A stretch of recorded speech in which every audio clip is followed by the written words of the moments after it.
कि मेरे सीने की धड़कन है, मेरी आंखों के तारे हैं, सहारा बेसहारों का खुदा के वो दुलारे हैं, समझ कर तुम फकत अपना उन्हें तकसीम ना करना, नबी जितने तुम्हारे हैं नबी उतने हमारे। अब ब्रजमोहन जी, इसमें मैंने कौन सी गलत बात कह दी, आप बताओ। लेकिन साहब, दुनिया में कोई ऐसी गाली नहीं बची जो मुझे ना दी गई हो। एक नात पढ़ दी। अब जैसे ही मैंने नात पढ़ी, उसमें मैंने कहा नबी जितने तुम्हारे हैं नबी उतने हमारे हैं, तो मैंने तो लिखा, मैंने पढ़ दिया।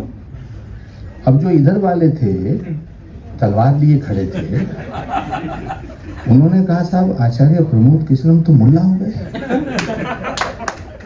सोचिए, बहुत से पुजारी हैं हमारे जो जिस पे ज्यादा पैसे होते हैं उस पे दर्शन अच्छे कराते हैं। मुझे बताइए कि मैं ईमान ले आता हूँ, क्या फर्क पड़ेगा? 20 करोड़ में एक और बढ़ गया। कोई क्या अल्लाह अकबर, बात तो एक ही है। लेकिन नहीं, प्रॉब्लम क्रिएट कर दी गई। अगर अल्लाह अकबर कह दिया तो एक तबका कहता आप गलत है। तो भाई, मैं राम को मानता था, मैं मानता हूँ, राम हमारी आस्था के आधार है, और उसी राम ने हमें बताया है कि दूसरे मजहब के तमाम लोगों की तुम्हें इज्जत भी करनी है, मोहब्बत भी करनी है। मैं अक्सर कहा करता हूँ कि बात वो अच्छी नहीं है जो तुम्हें अच्छी लगे, बात वो अच्छी है जो तुम्हारे हक में हो। क्या बात है, जो बातें तुम्हें अच्छी लगे हम करते हैं, वाह हो जाता है, उससे आपका क्या फायदा होगा? आप मेरी तारीफ करो लेकिन मेरी मदद ना करो, तो आप मेरे कैसे? मैं ऐसा मानता हूं कि जो बात सच्ची हो और हक में हो वो बात अच्छी है। वो बात अच्छी नहीं जो तुम्हें अच्छी लगे। उल्टा हो रहा है।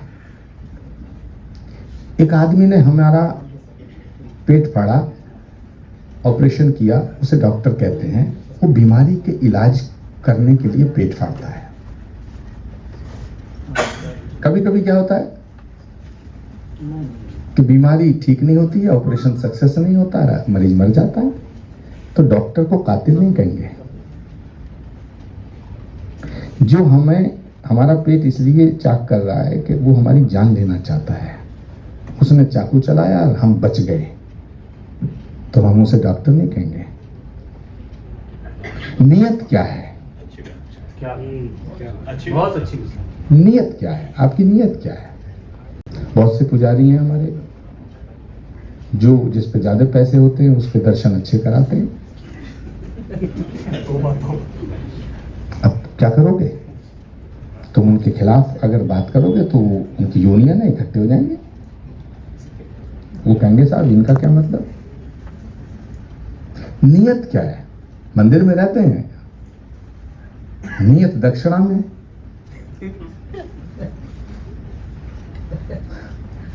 तो प्रार्थना स्वीकार हो ना हो वो अलग मसला है। अब आपकी तरफ अगर आप वालों कुछ बोल दूंगा तो वैसे ही फतवा जारी होगा। जाहिद रजा साहब यहाँ बैठे हैं, मुस्कुरा रहे हैं, लेकिन सबसे पहली लाइन में यही होंगे। कई मरतबा हुआ है ऐसा, मैंने सच्ची बातें कह दी, कड़वी बातें कह दी, जाहिद रजा साहब का फोन आया, ये क्या कह दिया? अरे साहब ये क्या कह दिया? इसलिए कह दिया कि मैं ये मानता हूं कि जो मैं बोल रहा हूं वो आपके हक की बात बोल रहा हूं, मुझे इससे कोई लेना देना नहीं है, आपको अच्छी लगे बुरी लगे। मेरा फर्ज बनता है, अगर मैं आपसे मोहब्बत करता हूं तो मैं आपको कहूं इधर मत जाओ, गड्ढा है। और जो आदमी ये कह रहा है कि मैं आपसे बड़ा मोहब्बत करता हूं और उधर भेज रहा है जिधर गड्ढा है, इसका मतलब वो तुमसे मोहब्बत नहीं करता। अब सब यहाँ जो बैठे हैं इसको ऐसे मानो कि एक परिवार है, या इसको और थोड़ा सा बड़ा दायरा करके देखो कि ये मुल्क है। अब इसमें आचार्य प्रमोद कृष्णम के बहुत से पॉइंट्स पे विचार अलग हो सकते हैं, जलाल साहब के अलग हो सकते हैं, मुमताज साहब के अलग हो सकते हैं, कदूसी साहब के अलग हो सकते हैं, लेकिन हम एक साथ बैठे हैं ना। तो इसमें मसला क्या है? मान लो तुम मुझसे राजी नहीं हो तो कह दो भाई आपकी ये बात हमें बढ़िया नहीं लगी, तो मैं कहूँगा भाई क्यों नहीं लगी, पूछूंगा ना। मगर आप कह रहे साहब, अब मैं बताऊं जाहिद रजा साहब, मैंने 10-12 साल पहले रमज़ान शरीफ का मौका और कहीं मैं गया था, तो हाँ रसूलुल्लाह की शान में कुछ पढ़ना था, मैंने एक नात पढ़ दी। अब जैसे ही मैंने नात पढ़ी उसमें मैंने कहा नबी जितने तुम्हारे हैं नबी उतने हमारे हैं, तो मैंने तो लिखा, मैंने पढ़ दिया। अब जो इधर वाले थे तलवार लिए खड़े थे, उन्होंने कहा साहब आचार्य प्रमोद कृष्णम तो मुल्ला हो गए। सोचिए रसूल की शान में क्या कर रहे हैं ये। ठीक, अब थोड़ा इधर आ जाओ। तो 10 साल तक तो गाली उन्होंने दी, कोई सी बची नहीं जो मुझे नहीं दी है। और मेरा गुनाह क्या है, मैंने सिर्फ इतना कहा कि मेरे सीने की धड़कन है, मेरी आंखों के तारे हैं, सहारा बेसहारों का खुदा के वो दुलारे हैं, समझ कर तुम फकत अपना उन्हें तकसीम ना करना, नबी जितने तुम्हारे हैं नबी उतने हमारे। अब ब्रजमोहन जी इसमें मैंने कौन सी गलत बात कह दी, आप बताओ। लेकिन साहब दुनिया में कोई ऐसी गाली नहीं बची जो मुझे ना दी गई हो। टेलीविजन पे कहा जाने लगा आचार्य प्रमोद कृष्णम इस्लामाचार्य हैं, कोई कहता मुल्लाचार्य हैं, कोई कहता शैतान हैं, कोई कहता शुक्राचार्य हैं। शुक्राचार्य मतलब जो शैतानों के गुरु हों। हमारी मैथोलॉजी कहती है कि देवताओं के गुरु बृहस्पति हैं और राक्षसों के गुरु शुक्राचार्य, तो मुझे कहते थे शुक्राचार्य। वो कौन कौन कहता था, उनका नाम लेने से कोई फायदा नहीं, कोई बचा नहीं। अब साहब मुझ पे मेरे भी हमदर्द थे, उन्होंने मुझसे कहा कि साहब एक काम करिए, आप इतने बढ़िया आदमी हैं, ये करते हैं वो करते हैं, आप तो गौरव हैं, आप तो हमारे सूरज हैं, चंदा हैं, ठीक है, एक काम करिए साहब। क्या करें साहब, ये YouTube से ये जो आपने पढ़ा है ना, पता नहीं क्या क्या कह दिया, इसे हटा दीजिएगा। मैंने कहा भाई इसे हटाने से क्या होगा, मैंने ये इसलिए थोड़ी कहा है कि ये किसी को अच्छा लगे।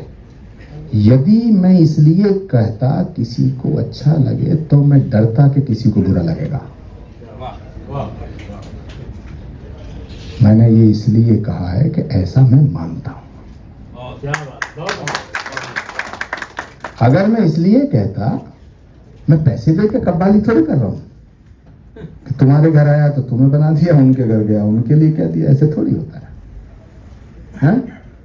मैंने कहा है कि मैं ऐसा मानता हूं कि कोई भी सूफी संत रसूल पैगंबर अवतार ऋषि मुनि महात्मा किसी एक कौम के लिए नहीं आता, और यदि वो किसी एक कौम तक महदूद है तो फिर वो पैगंबर नहीं कहा जाता,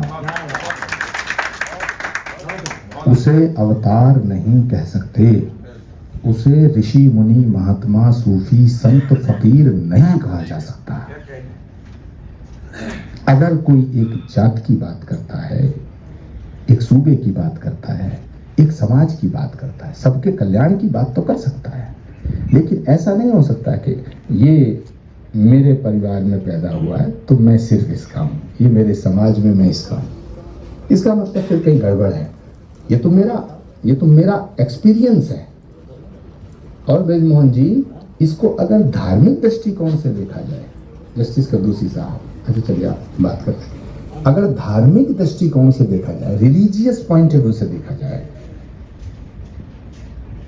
अकीदे के एतबार से भी और तमाम रिलीजियस बुक्स के आधार पर भी देखा जाए, तब भी मैं जो कह रहा हूं वो सही कह रहा हूं, क्योंकि शास्त्रों में लिखा है। ये हमारे बहुत लंबी लंबी इस पे चर्चाएं हुई हैं और बड़े बड़े सूत्र हैं, सबने कहा है। वसुधैव कुटुंबकम का जो सूत्र है वो उपनिषद देता है, अयम निजय परोवेति गणना लघु से समुदार चरितनांतु वसुधैव कुटुंबकम। भाई जब वसुधैव कुटुंबकम है, परमात्मा एक है, उसकी हम सब संतान हैं, तो यार हम अलग कहां से हो गए? या तो ये लिखो ना कि परमात्मा दो हैं। दुनिया में कोई आदमी आपको मिला, चाहे वो ईसाई हो, चाहे वो हिंदू हो, चाहे वो कोई तीसरा हो, चाहे वो इस्लाम को फॉलो करता, कोई हो, मुझे बताओ जो ये कहता हो कि साहब अल्लाह दो हैं,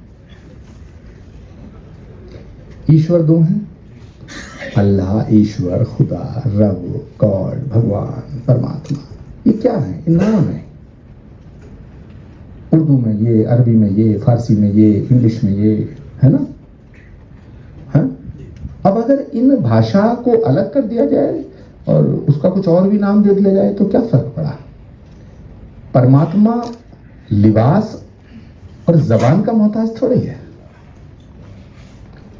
प्रॉब्लम क्या है कि हमने लिबासों को और जबानों को दीन समझ लिया। अगर कोई संस्कृत बोल रहा है उसे तुम हिंदू समझ ले, हाँ? कोई अरबी बोल रहा है उसमें समझ लिया तो यार मुसलमान ही होगा। इंग्लिश बोल रहा है कि ये तो ईसाई होगा, हैं? कोई क्या गॉड इज ग्रेट, कोई क्या परमात्मा सर्वशक्तिमान, कोई क्या अल्लाह अकबर। बात तो एक ही है, लेकिन नहीं, प्रॉब्लम क्रिएट कर दी गई। अगर अल्लाह अकबर कह दिया तो एक तबका कहता है आप गलत है, लेकिन उधर दूसरा कहता है कि अगर परमात्मा सर्वशक्तिमान है तो यह भी गलत है। यहां झगड़ा पैदा हुआ और उसी की वजह से आज जो सही चीजें हैं उन पर भी हम शक करते हैं। अब जब मैं 10 साल तक उनकी गाली खाई, अब उसके बाद एक ऐसा मौका आया मुमताज भाई के अयोध्या का फैसला हुआ। अब क्योंकि जब आपस में पहली बात ये फैसला करो कि हम एक परिवार हैं या नहीं, ये है बुनियादी प्रॉब्लम। हम क्या करते हैं, मंच पे जब बैठते हैं तो परिवार की बात करते हैं। मैंने एक बार कहा हरिद्वार में धर्म संसद हो रही थी, मैंने कहा भाई ये जो वसुधैव कुटुंबकम है, विश्व बंधुत्व है, ये मंचों तक सीमित है या सच में है? बहुत है? तमाम मखलूक अल्लाह का कुनबा है, तो भैया तमाम मखलूक में तो मैं भी आता हूं। नहीं बताओ, बोलो कौन कहेगा कि कोई है ऐसा जो मुफ्ती ये कहे कि नहीं आचार्य प्रमोद कृष्ण अल्लाह की मखलूक का हिस्सा नहीं? बताएं जरा, बताएं।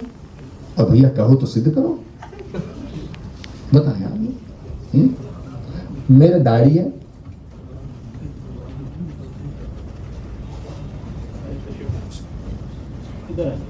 अरे आप आगे आइए।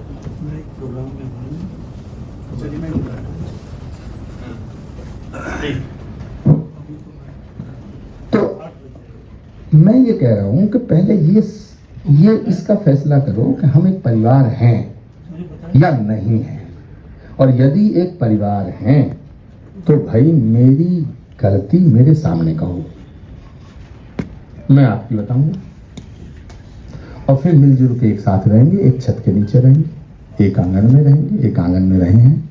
वरना तो भाई झगड़ा जो है, जरा सा झगड़ा, हमारा जरा सा झगड़ा है, लोग इसको बड़ा चढ़ा करके पेश करेंगे और ये बड़ा बन जाएगा। हुआ ये कि जब राम मंदिर वाला फैसला आया, अयोध्या का फैसला आया, फैसला हो गया। मैंने कहा कुछ सेकुलर नेताओं से, ब्रजमोहन जी की भी पहली पार्टी हुई है, हाँ, इससे कोई फर्क नहीं पड़ता। और मैं आज भी बीजेपी का सदस्य थोड़ी हुआ हूं, हाँ, मगर मैं सच कल भी बोलता था, आज भी बोलता हूं, और मैं जब तक जिंदा रहूंगा मैं सच बोलूंगा। मुझे बताओ, जब फैसला आया तो मैंने ये कहा कि भाई अब मंदिर बनने का फैसला कर दिया सुप्रीम कोर्ट ने, कोई रास्ता है आपके पास? नहीं। तो ये जो नौता आ रहा, दावतनामा आ रहा है, इसे तुम ठुकराओ मत। तुम एक पार्टी से लड़ो।